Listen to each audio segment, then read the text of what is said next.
question, will Putin agree to direct talks? Why won't Putin? I think what he's done is quite important. He has, and I want to get Peter Kuznick on this, he has put the ball in Putin's court, and he has said that it is not my level to respond to Lavrov or the foreign minister, but I'm ready to respond to any of the words of the president of Russia.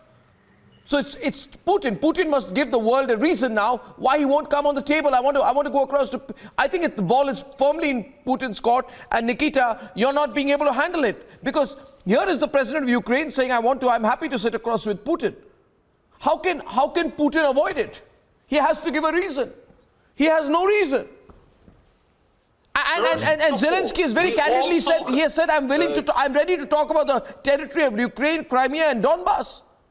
I'm ready to discuss any topic, he says, Peter, any topic. But I want to do that, he told me. He said, I want to do that with the president of the Russian Federation, Vladimir Putin. Now, what's the strategy there, Peter?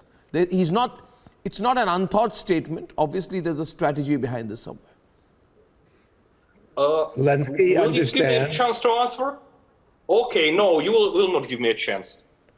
Who goes first? Okay, Peter's going in. Yeah, Peter.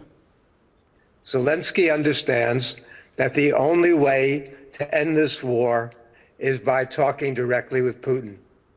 And he also understands that the longer this draws out, the more casualties there's going to be, the more horrific scenes and images. And I don't agree with Zelenskyy on everything, but he's certainly absolutely correct about this, that there's not going to be an end to this war until he and Putin sit down and start to talk. Yes. And they don't have to agree on everything beforehand. Yes. You asked them about that. And they don't have to agree on beforehand. What they've got to do is have certain understandings. And that's going to then include Ukraine not being in NATO, Ukraine becoming a neutral country, and they're going to negotiate over the Donbass. And Russians say they're not even going to discuss Crimea. Yes. Well, Crimea is a done deal already. They've got Crimea. They had Crimea before. They've taken it back. But they can sit down and talk, and there should be a ceasefire.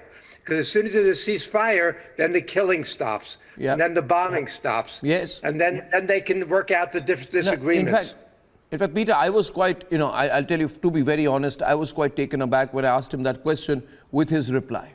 And I want to go to Alfred, and I thought that he would say to me, when we were prepping for the interview, Alfred, when I thought I'd ask him that question, Alfred, my first instinct would have been, because I've seen him get emotional at times, my first instinct was he would have said to me, I was open to talks, but after Bucha, I will not talk. But what he said actually surprised me.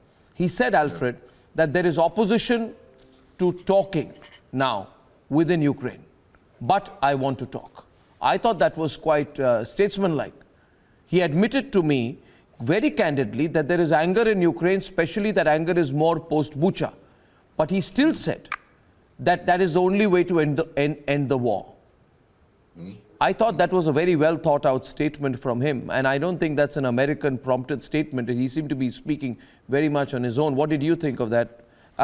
Alfred, what did you think?